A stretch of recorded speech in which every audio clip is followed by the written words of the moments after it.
Confiando em Deus, pelo reverendo J. A. Crater. Exceto quando em certa medida se tenta evitar o medo e a preocupação, o que é muito, se realmente feito, não faz muito bem confiar cegamente nossos assuntos mortais a Deus, na suposição de que Ele os ordena e cuidará deles.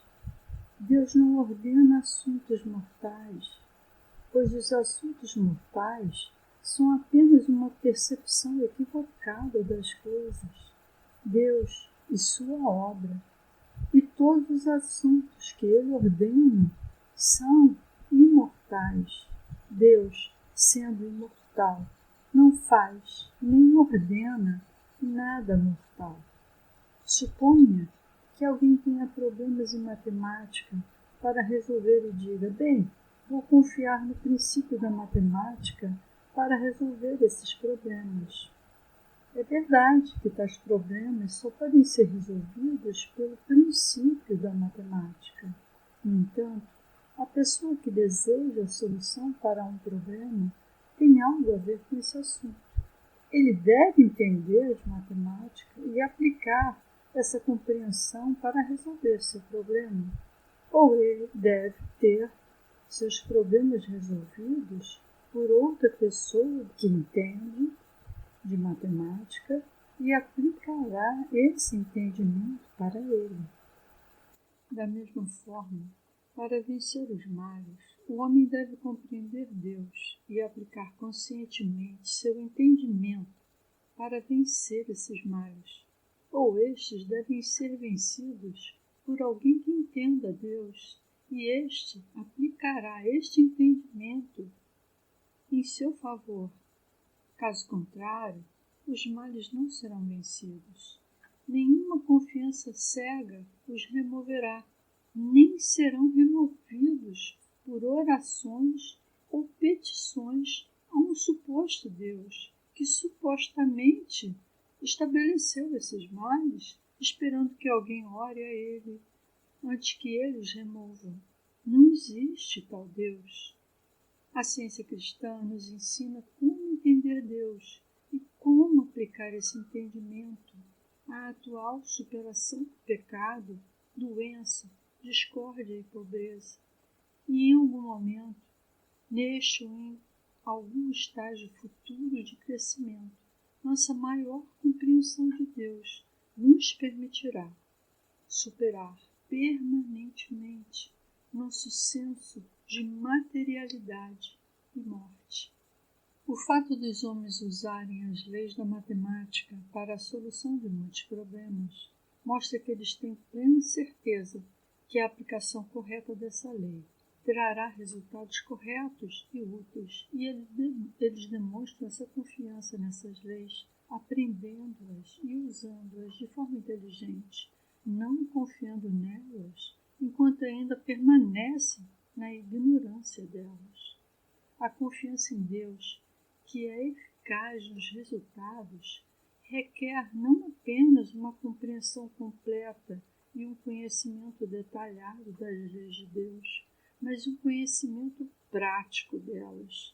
Para ilustrar, antes que um menino possa aprender a tabuada para qualquer propósito, expressões como 3 vezes 4 é igual a 12, 5 vezes 6 é igual a 30, e por adiante, devem ser ilustradas para ele, para que ele entenda claramente o seu significado.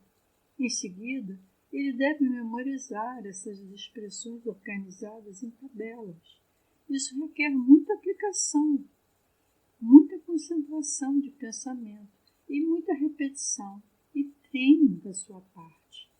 Mas mesmo depois de ter dominado as tabelas de modo que ele possa recitá-las com desenvoltura, ele ainda carece de um conhecimento delas que possa ser colocado em uso prático. Por exemplo, suponha que o menino receba um problema para multiplicar 465 por 23. Quando ele for confrontado com a exigência de que multiplique 5 por 3, ele pode não saber o resultado, exceto se o tiver aprendido de cor na tabela. Então ele deve passar por um processo como segue: 3 vezes 1 são 3, 3 vezes 2 são 6, etc. Até chegar a 3 vezes 5 são 15. Por esse processo, ele é capaz de alcançar a verdade que procura, mas ele ainda não adquiriu o conhecimento independente dele. Suponha que, no ponto em que o menino conhece suas tabuadas de adição, subtração e multiplicação de cor, ele é enviado ao mercado para comprar 6 laranjas a 3 centavos cada, e com $0,25 para pagar por elas. E suponha que o funcionário que faz o troco esteja inclinado a ser desonesto e dê ao menino 4 centavos de troco em vez de 7. O menino, não estando familiarizado com o raciocínio matemático envolvido, provavelmente ficará confuso com a situação. Ele percebe indistintamente que não recebeu o troco suficiente e, no entanto, seu conhecimento dos fatos não é instantâneo e pronto sob demanda. Ele timidamente sugere ao balconista que não recebeu o troco certo, e o balconista, assumindo um ar atrevido, responde: sim, seu troco está certo. Mas, arrisca o menino. Vai, eu lhe digo, seu troco está certo, vocifera o balconista, e não estando suficientemente seguro do seu terreno para resistir, o menino vai embora defraudado. Se o menino tivesse adquirido um domínio independente e instantâneo do problema, então, quando o funcionário se comprometesse a enganá-lo, um olhar de surpresa surgiria instantânea e automaticamente em seu rosto, e isso, com toda a probabilidade, mostraria ao funcionário que seu propósito de fraudar era inútil, e ele teria dito: desculpe-me, eu não lhe dei o troco certo. Mas se o balconista tivesse tentado manter-se firme, o menino teria reivindicado com absoluta e positiva segurança do seu direito. E ele teria defendido seu troco até que fosse isso. Um conhecimento instantaneamente disponível da verdade o teria protegido contra essa imposição. Assim também, quando aprendemos quais são as leis de Deus e depois a incutimos tão profundamente em nossa consciência pela meditação, declaração e aplicação, que quando qualquer sugestão de dentro ou de fora contrária a essas leis surge em nossa experiência, ficamos instantânea e automaticamente surpresos de que haja mesmo a presunção de que qualquer pensamento ou circunstância possa afirmar ou fazer algum sucesso, qualquer coisa no pensamento ou na nossa experiência que seja contrária às leis de Deus. Então estaremos protegidos contra o sofrimento e a perda, pois nunca poderemos ter um grau menor do que o conhecimento completamente assimilado em nossa consciência.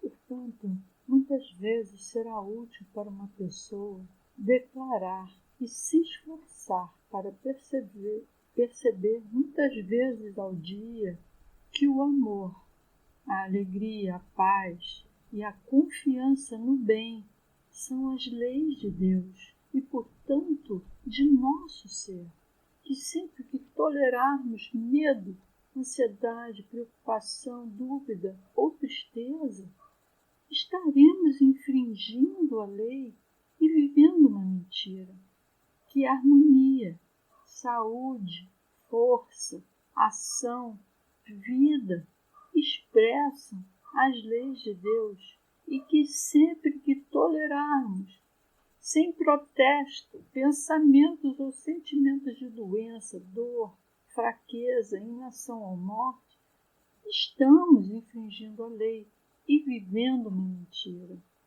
Aquele que assim incutir pensamentos corretos em sua consciência, até que elas sejam trazidas para primeiro plano do pensamento, e assim não podem ser esquecidas quando forem necessárias, e que ordene seu curso de acordo com a lei divina.